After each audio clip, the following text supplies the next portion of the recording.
Hi, and welcome back to Reddit Terrible Stories. I refuse to participate in a family tradition that I found humiliating. Every family has its quirks. Some families have a weird recipe they insist on making every holiday. Others have a running joke or ritual that gets passed down through the generations. My family's tradition, however, was one I dreaded every single year. They called it the roast. It started decades ago, long before I was born.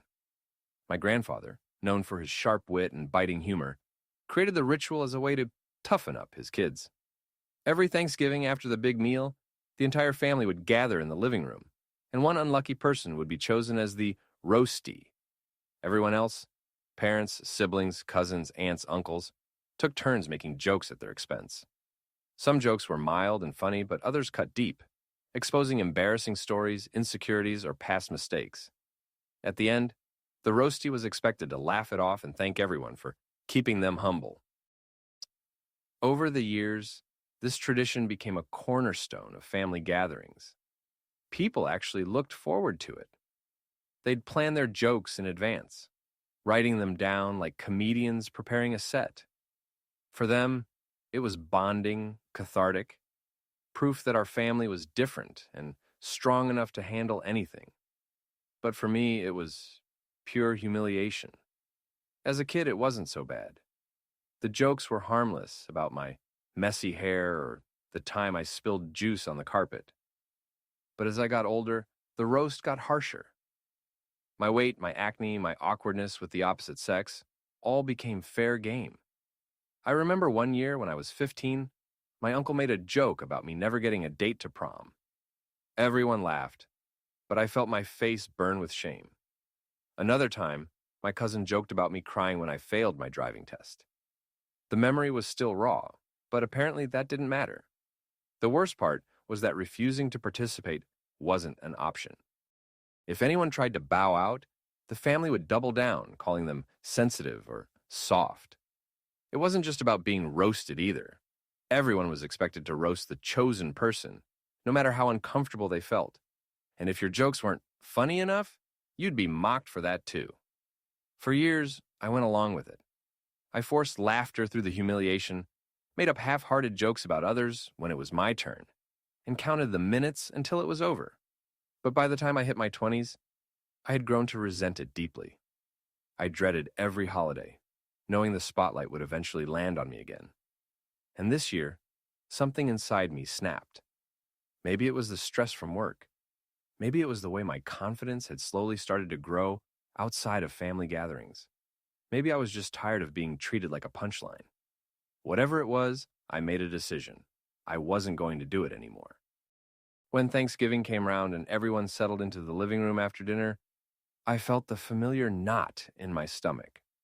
My aunt clapped her hands together and said, "All right, who's ready for the roast?" Laughter and cheers filled the room. Then my cousin grinned at me and announced, "I think it's Alex's turn this year." All eyes turned to me. And for the first time in my life, I said firmly, "No, I'm not doing this." The room fell silent. The silence that followed my words was heavy, like a weight pressing down on the room. My family stared at me as if I had just stood up and declared I hated them all. My mom blinked a few times, clearly caught off guard. My dad frowned, his fork still in his hand from dessert. My aunt, the self-appointed master of ceremonies for the roast, tilted her head and gave me the kind of look people usually reserve for misbehaving children. "What do you mean, no?" she asked, her voice half teasing, half incredulous. "I mean, I'm not doing it," I said, trying to keep my voice steady. My hands were shaking slightly in my lap, but I clasped them together so no one would see. I'm not going to be roasted, and I'm not going to roast anyone else. I don't like this tradition, and I don't want to take part in it anymore. There was a collective gasp, followed by nervous laughter. My cousin Mark chuckled, nudging the person beside him. "Nice one, Alex. You're already starting your roast early." "I'm serious," I said, my tone sharper this time. "I don't find it funny. I've never found it funny. Every year it's humiliating and hurtful, and I'm done with it." The laughter died completely. My grandfather, the man who had started the tradition decades ago, leaned forward in his chair. His voice was low but commanding, the way it always was when he wanted to reassert control. It's not humiliation, it's family bonding. We laugh at each other because we love each other. That's the whole point. You can't just decide you're too good for it. I'm not saying I'm too good for it, I countered. I'm saying it makes me feel like crap. Every single time, I leave here feeling smaller than when I walked in. That's not bonding. That's cruelty dressed up as tradition. A murmur rippled through the room. My younger cousin whispered something to her sister, who stifled a giggle. My mom cleared her throat and gave me that pleading look she always did when she wanted me to stop making a scene. Alex, honey, maybe this isn't the right time to bring this up. Let's just get through tonight, okay? We can talk about it later. No, I said firmly, surprising even myself. Tonight is exactly the right time. Because tonight is when it happens. And tonight is when I'm saying no. The air grew colder, heavier. My dad finally set his fork down and rubbed his temples. You always have to make things difficult, don't you? He muttered, loud enough for everyone to hear. I felt a sting in my chest, but pushed through it. Standing up for myself isn't making things difficult. It's protecting myself. For a moment, nobody spoke. Then, as if a switch had flipped, voices erupted all at once. You're too sensitive. It's just a joke. Learn to take one. Everyone else does it. Why are you so special? You're ruining Thanksgiving.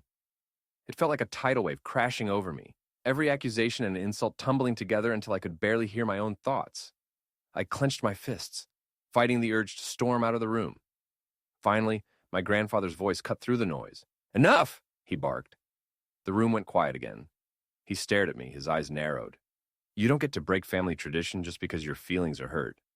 That's not how this family works. My heart pounded, but I forced myself to meet his gaze. Then maybe the way this family works needs to change. The words hung in the air like a storm cloud ready to burst. After that declaration, the evening unraveled faster than I could have imagined. My grandfather's glare lingered on me. But it was my aunt who spoke first, her voice dripping with disbelief. Change the family? Who do you think you are? This tradition has been going on since before you were even born. You don't just walk in and decide to rewrite history. It's not rewriting history, I said, my throat dry but my words steady. It's recognizing that something we call fun actually hurts people. At least it hurts me. And if it hurts me, maybe it's worth rethinking. My cousin Mark rolled his eyes so hard it was almost comical. Here we go again. The victim speech. Alex, you've been dramatic since day one. Do you even hear yourself?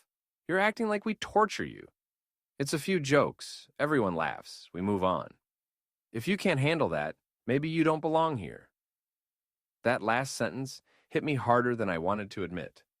My chest tightened, but I forced myself to stay put. Maybe I don't, I muttered under my breath, though the words carried farther than I intended.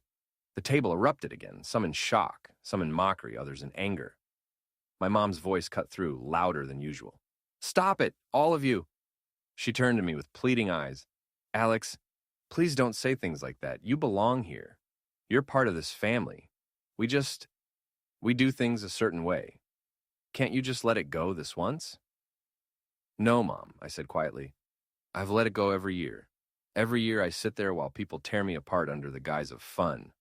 I go home and replay the comments in my head for weeks, and I laugh along because I don't want to ruin it for everyone else. But I'm not doing it anymore. My dad slammed his hand on the table.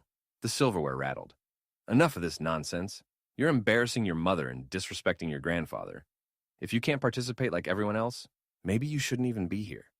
The words sliced through me. I had half expected them, but hearing them out loud still felt like being punched in the stomach. The room seemed to tilt for a moment as my vision blurred. I swallowed hard, trying to keep my voice from breaking. If that's how you feel, then maybe I shouldn't be here. The silence that followed was different this time, less angry, more stunned. Some of my cousins looked uncomfortable, shifting in their seats. My aunt opened her mouth to speak, but for once, no sarcastic jab came out. I pushed my chair back slowly. The legs scraped against the floor, loud in the stillness. I'm going to my room, I said. I'm not participating. You can all do the roast without me. I stood and walked away, my legs shaky but determined. Behind me, voices started again low, hurried whispers, as though the family wasn't sure whether to be outraged or embarrassed. I didn't care anymore. Upstairs in the guest room, I shut the door and leaned against it, my breath coming out in shaky bursts. My heart was still hammering, but for the first time I felt a flicker of relief. I had drawn a line. For once, I had chosen myself over their tradition. But that relief was fleeting, because almost immediately the doubts crept in. What if they really didn't want me anymore? What if refusing to go along meant losing my family altogether? I sat on the edge of the bed, staring at the floor, my chest tight with both fear and defiance. Downstairs, I could hear laughter start up again. The roast had begun without me. Each cheer and howl of laughter felt like a reminder that life would go on just fine without my participation. But I couldn't shake the thought that maybe, just maybe, they were laughing at me. When I woke up the next morning, the house was eerily quiet. Usually, the day after the roast was filled with laughter and inside jokes that had carried over from the night before. The cousins would rehash the best burns, and the adults would pat themselves on the back for keeping the tradition alive. This time, though, the silence pressed down on me like a weight. I dressed slowly, uncertain of what kind of reception awaited me downstairs, my stomach twisted with both dread and stubbornness. I had no regrets about standing up for myself, but I knew I had crossed a line that my family wasn't used to anyone crossing. When I finally entered the kitchen, the tension was palpable. My aunt barely glanced at me as she sipped her coffee. My grandfather sat at the table with a newspaper, though his eyes weren't really on the page. My mom was at the stove, making breakfast with movements that were sharper and more deliberate than usual. "Morning," I said, testing the waters. No one responded immediately. Then my dad looked up from his mug and said flatly, "Morning." His tone was curt, clipped, like he had decided every word to me would be rationed. I sat down at the table, the chair squeaking against the floor. The silence dragged on until finally my cousin Mark walked in with a smirk plastered across his face. "Hey, Alex," he said, "missed a good one last night. You were the main event, without even showing up." The table erupted with snickers from the cousins who had followed him in. My chest tightened. "What does that mean?" I asked cautiously. "Oh, nothing," Mark said with a shrug. "Just that when you walked out, everyone decided to roast you anyway." It was actually the funniest roast we've ever had. I froze. My stomach dropped. I looked around the table, searching for someone, anyone, who might contradict him, but no one did. My aunt smirked into her coffee. My grandfather didn't even look up from his newspaper. My mom set a plate of eggs down in front of me, her lips pressed together in a thin line. She wouldn't meet my eyes. "You roasted me behind my back?" I said, my voice breaking slightly. Mark grinned wider. "Don't be so sensitive. It was all in good fun. And hey, you should have heard Grandpa. He did an impression of you stomping upstairs. Spot on." The cousins burst into laughter again. I felt heat rise up my neck. My fork clattered onto the plate. "So, the tradition is so important that you'll do it even without me. And the best you can come up with is mocking me for refusing to be mocked?" "That's the spirit," Mark said, laughing. "You're catching on." I looked to my parents again, desperate for support. My mom looked away, pretending to busy herself at the sink. My dad just shook his head. "Alex, you're making too big a deal out of this. It's what we do. You knew this." "Yeah," I said bitterly. "I knew this. And now, I know exactly how much I matter to all of you." I pushed the plate away untouched and stood up. The chair screeched across the floor, making everyone wince. If humiliating me is your definition of family, then maybe I don't belong here. This time, no one stopped me as I stormed out of the kitchen. My legs carried me upstairs on autopilot, my chest burning with anger, hurt, and something else I couldn't quite name. Betrayal, maybe. In my room, I packed a small bag. My hands shook, but the act of folding clothes into the suitcase steadied me. If my family wanted to laugh at me more than listen to me, then maybe the best way to make them notice was to leave. I zipped the bag shut with finality, sat on the bed, and took a deep breath. For the first time, I seriously considered walking out of my family's home and not looking back. I sat on the edge of the bed for what felt like hours, staring at the bag by my feet. Leaving felt both necessary and impossible. Where would I even go? A hotel? A friend's couch? It didn't matter. What mattered was making a point. If my family wanted to dismiss my feelings, maybe the only way to be heard was to physically remove myself. The decision crystallized when I heard laughter downstairs again. They were probably still joking about me, making me the punchline of the roast even after it was over. My chest ached and I grabbed the bag. Enough was enough. As I walked down the hallway, I rehearsed the words in my head. I'm leaving. Don't call me until you're ready to respect me. It sounded strong in my mind, like something someone on TV would say. But when I reached the bottom of the stairs, my mom was waiting. She must have heard me moving around. Her eyes flicked to the bag immediately. Alex, she said sharply, what are you doing? I'm leaving, I said firmly. Her face tightened. Don't be dramatic. Dramatic? I laughed bitterly. You all laughed at me for not wanting to be humiliated, and then when I left, you turned me into a joke anyway. Why should I stay? You're overreacting, she said, lowering her voice so the others couldn't hear. It's family tradition. You're taking it way too personally. I don't care if it's tradition, I said. Traditions don't excuse cruelty. For the first time, her expression wavered. She glanced toward the kitchen, where voices were still rising and falling in conversation. If you walk out that door, Alex, they'll never let you live it down. You'll be the kid who ruined the roast. Forever. Then I guess I'll be that kid, I said. I brushed past her, my pulse hammering. My father appeared in the doorway, his face hard. Where do you think you're going? I'm done, I said, my voice shaking, but loud enough for everyone to hear this time. I'm not staying in a house where mocking me is considered more important than respecting me. If you want to laugh at me, fine. Do it without me. The kitchen went silent. Every pair of eyes turned toward me. For a moment, no one spoke. Then Mark, the cousin who always had something to say, let out a low whistle. Wow, you're really taking this to heart, huh? Shut up, Mark, I snapped, surprising even myself with the force of it. His smirk faltered. My dad stepped forward. You're not leaving this house with that attitude. Watch me, I said. My legs trembled, but I held his stare. For once, I didn't back down. The standoff stretched out until my grandfather's voice cut through it. Let the boy go, he said from the table. His tone was weary, almost dismissive, but it broke the tension. If he can't handle a little ribbing, then maybe he doesn't belong at the roast.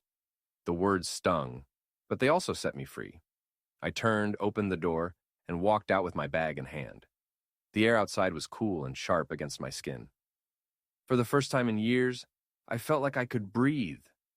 I didn't know where I was headed or how long I'd stay away, but I knew one thing for certain. I had finally drawn a line in the sand, and I wasn't stepping back over it. I didn't make it far before the weight of my decision hit me. Standing in the driveway with a duffel bag at my feet, I realized I had nowhere planned to go.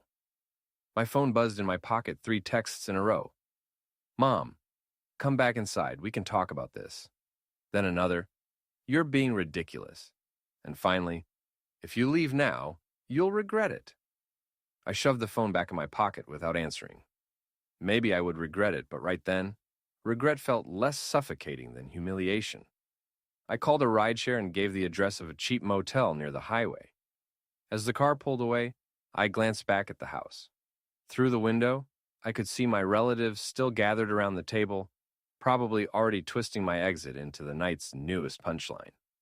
The thought burned, but I forced myself to look forward. The motel room was as depressing as I'd expected. Peeling wallpaper, buzzing fluorescent light, and a faint smell of mildew. Still, it was quiet. I sat on the bed, dropped my bag, and finally let out the tears I'd been holding back. Not just tears of anger, but of grief. I'd always known my family could be harsh, but I never believed they'd choose tradition over me. That night, I barely slept. My mind replayed every roast I'd endured over the years, the jokes about my weight, my acne, my failed relationships. I remembered the way everyone laughed, how I'd laugh too just to make it stop. I realized with a sick twist in my gut that I had never truly been in on the joke. I had been the joke. The next morning, I turned on my phone. Dozens of notifications flooded in family group chat messages, missed calls, even a few texts from cousins. The family chat was filled with sarcasm. Well, Alex bailed on us. Guess he thinks he's better than family traditions. Another read, hope you enjoyed your dramatic exit, star of the show. But one message stood out. It was from my younger cousin, Emma. She was only 16, the quiet one in the family. Her text said, I don't blame you. I hate the roast, too. It always makes me feel small. You were brave to walk away. I stared at her message for a long time. Brave. I hadn't felt brave. I'd felt cornered. But maybe to her, who had years of these traditions ahead of her, my refusal looked like something else. Like the start of a rebellion, she couldn't lead herself. For the first time since I left, I felt a flicker of validation. I wrote back, thanks, Emma. You don't have to put up with it either. If it makes you feel bad, you can say no. She didn't respond right away, but I didn't mind. Just knowing someone understood softened the ache in my chest. That day, I wandered the small town, trying to shake the guilt gnawing at me. I bought a coffee, sat in a park, watched strangers pass by. I thought about how so many families had holiday rituals, singing carols, telling stories, cooking meals together. Ours? Publicly dismantling each other in the name of tradition. The more I thought about it, the more absurd it felt. Why had I spent so many years believing humiliation was just a normal part of being loved? By the time the sun set, I realized something important. I didn't leave my family. I left their tradition. The two didn't have to be the same. The question was, would they ever see it that way? 2 days passed before my mother finally called me directly. I let it ring twice, debating whether to answer before swiping to accept. Alex, she said, her voice already heavy with disappointment. This has gone on long enough. I stayed quiet, waiting for her to continue. You embarrassed the family, she said flatly. Do you understand what you did? Walking out like that, making a scene, everyone's still talking about it. A bitter laugh escaped me before I could stop it. You think I embarrassed the family? What about the years of mocking, of tearing me down in front of everyone? That was fine. But the moment I refuse, suddenly I'm the problem? That's different, she insisted. It's tradition. Everyone participates. It's how we show love by not taking ourselves too seriously. Mom, it's not love when you leave someone in tears. It's not love when you call my job a joke or when you make fun of my body.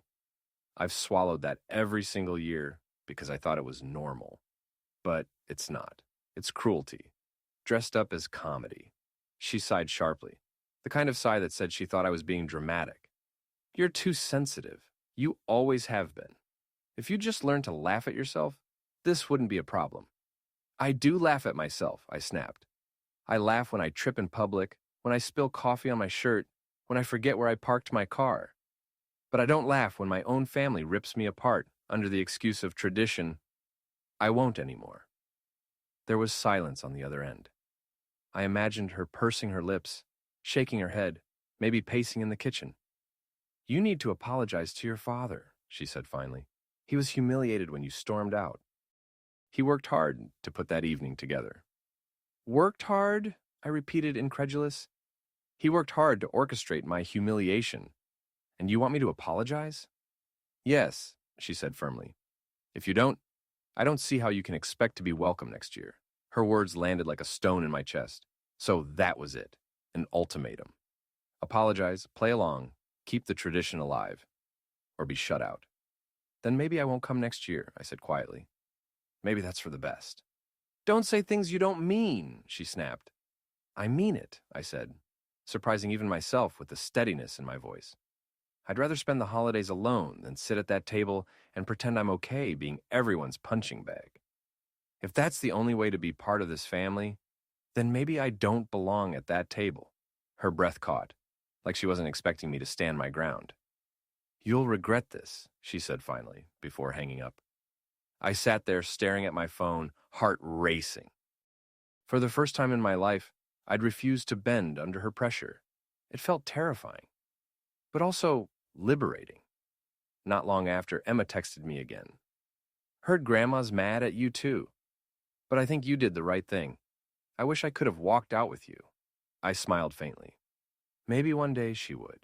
And maybe, just maybe, my family would realize this tradition wasn't about love at all. It was about control. And I was done being controlled. In the weeks after the holiday dinner, the fallout spread further than I expected. It wasn't just my parents who were upset. Word had gotten around to my extended family. Aunts and uncles began calling me, not to check if I was okay, but to lecture me. Alex, Aunt Linda scolded over the phone. You can't just walk out on family. That tradition has been going on for decades. Your grandfather would be rolling in his grave. I bit back the urge to laugh bitterly. Grandpa also believed kids should be seen and not heard. Times change. Maybe it's time this tradition does too. But she didn't want to hear it. None of them did. To them, I wasn't standing up for myself. I was ruining the family spirit. Even my cousins started to weigh in. A couple of them sent snide messages on social media, thinly veiled jokes about some people not being able to take a joke. It was ironic, really. They were proving my point with every word. The only real support I got was from Emma. She called me one evening when I was curled up on the couch, exhausted from the constant tension. I told Mom I didn't think the tradition was fair, she admitted softly. She told me I was brainwashed by you. I groaned. Of course she did. But you know what? I don't care. You were right. I hate those dinners. I always pretended I didn't because everyone else laughed, but I felt so awful every year. Hearing that made my chest ache. All this time, I thought I was alone in dreading it, when really Emma had been quietly suffering too. No, you don't have to go along with it either, I told her. If it makes you feel bad, you can say no. I'm not as brave as you, she whispered. Brave? I repeated. Emma, I'm terrified. I've got half the family treating me like a villain. But sometimes you have to be scared and do it anyway. That's all bravery really is. After that call, I began to see things differently. The tradition wasn't just about me. It was about the cycle of humiliation everyone was trapped in. If I didn't break it, Emma might spend the next decade feeling the same way I did, cornered, exposed, waiting for the next joke at her expense. Still, the loneliness was suffocating. I avoided family group chats, stopped responding to passive-aggressive emails from relatives, and tried to focus on my own life. But at work, at the gym, even at the grocery store, I felt a lingering heaviness, like a cloud that followed me everywhere. One afternoon, I ran into Uncle Mark at the hardware store. He gave me a long look before saying, You think you're better than the rest of us, huh? Too good for family traditions? I stared at him, gripping the basket in my hands. No, I said quietly. I just think I deserve respect. He scoffed and walked away, muttering under his breath. It hit me then. They weren't angry because I ruined the holiday. They were angry because I had broken the unspoken rule of silence. I'd refused to play along, and that threatened the whole system. That realization didn't make the isolation easier, but it made it feel worthwhile. Because if speaking up shook them this much, maybe it was exactly what needed to happen. Spring arrived, and with it, another family gathering loomed this time for my cousin Daniel's engagement party. Normally, these events didn't involve the tradition, but I knew tension would be high. I debated not going at all, but part of me wanted to show that I wasn't hiding. When I walked in, the atmosphere shifted almost immediately. Conversations quieted, glances darted my way, and the familiar wall of judgment settled around me. Only Emma smiled when she saw me. Dinner passed in tense silence until Uncle Mark, always the instigator, raised his glass. Well, at least tonight we don't have to worry about anyone storming out because they can't handle a little family fun. A few people chuckled. My mother frowned but didn't say anything. My father cleared his throat, clearly uncomfortable. I felt heat rising in my chest. I had promised myself I wouldn't engage, that I'd keep the peace for Daniel's sake. But my resolve cracked. Uncle Mark, I said calmly, do you really think it's funny to mock me in front of everyone? Haven't you had enough entertainment at my expense over the years? The room went dead quiet. Mark smirked. Oh, here we go again. The victim speech. Poor Alex can't take a joke. It's not a joke when it's one person being humiliated so everyone else can laugh, I snapped.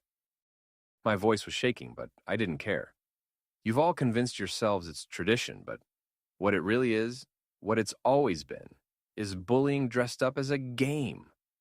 Gasps and mutters rippled through the table. My mother hissed, "Alex, not here." But I kept going. I've spent years dreading family dinners, pretending to laugh while you all tore me apart. And when I finally stood up for myself, you called me dramatic, selfish, disrespectful. But here's the truth. I'm done. I'm not going to sit here and let you keep pretending this is harmless. It isn't. It never was. Mark rolled his eyes, but the confidence in his smirk faltered. Some of the younger cousins looked at me with wide eyes. For once, they weren't laughing. Emma placed her hand on mine under the table. That small gesture steadied me. "I love this family," I said, softer now. "But love doesn't mean letting yourself be ridiculed over and over. If that's what family means to you, then maybe I don't belong at this table." The silence that followed was heavy, suffocating. Nobody knew what to say. Even Mark had gone quiet, his usual retorts dying on his tongue. Finally, Daniel stood up. "You know what? Alex is right. I hated that tradition too. I just never said anything." The room turned to him in shock. And then, slowly, Emma spoke up as well. "Me too. I've always felt humiliated." For the first time, cracks began to show in the wall of denial that held the family together. A few of the younger cousins nodded, looking down at their plates. It wasn't a victory, not yet. But it was the first time anyone besides me had spoken out. And in that moment, I realized something. I wasn't fighting this battle alone anymore. The engagement party ended in uneasy silence. Nobody wanted to continue celebrating after the explosion at the dinner table. I left with Emma by my side, my heart racing, my body trembling with equal parts fear and relief. I had finally said the words I had swallowed for years. And though I didn't know what would happen next, I knew there was no turning back. The following week, my phone lit up constantly with messages. Some were angry accusations that I had ruined Daniel's big night, that I was selfish and ungrateful, but others were quieter, more hesitant. My cousin Laura texted me, "Thank you for saying something. I hated the tradition too. I just didn't want to be the one to break it." Another cousin messaged me late at night, "I'm proud of you. You were braver than I ever could have been." It became clear that I hadn't just been speaking for myself. I had spoken for every younger cousin who had ever sat through the game, cheeks burning, waiting for it to end. I had spoken for those who never felt strong enough to protest. Eventually, my parents asked me to come over. My father sat quietly while my mother fussed with tea, clearly nervous. Finally, she said, "Alex, I didn't realize how much it hurt you. I thought it was just tradition. But if it was cruel, if it made you feel small, then I need to apologize. We should have listened sooner." Her voice cracked, and for the first time, I saw that maybe they hadn't been blind out of malice, but out of habit. They had mistaken tradition for love, when in truth, love should have meant protecting me. A month later, we gathered again, this time for a Sunday lunch with no games, no rituals, just food and conversation. It felt strange at first, like something was missing, but then it felt lighter. People laughed at shared stories instead of forced humiliation. Daniel made a toast, thanking everyone for supporting him and his fiancée. Nobody mocked him. Nobody mocked anyone. It wasn't perfect. Mark sulked in the corner, still muttering about oversensitive kids. But the power had shifted. The silence that once smothered me now smothered him. For once, I wasn't the outcast. As the afternoon wound down, Emma squeezed my hand and whispered, "You changed something tonight." And she was right. I hadn't just refused to participate in a tradition that humiliated me. I had forced my family to question what they were passing down. I had shown them that cruelty doesn't become kindness just because it's wrapped in ritual. Maybe that would be the new tradition: honesty, respect, and laughter that didn't come at someone else's expense. For the first time in years, I left a family gathering with my head high, my heart light, and a quiet certainty inside me. I hadn't lost my family. I had helped it grow, had helped it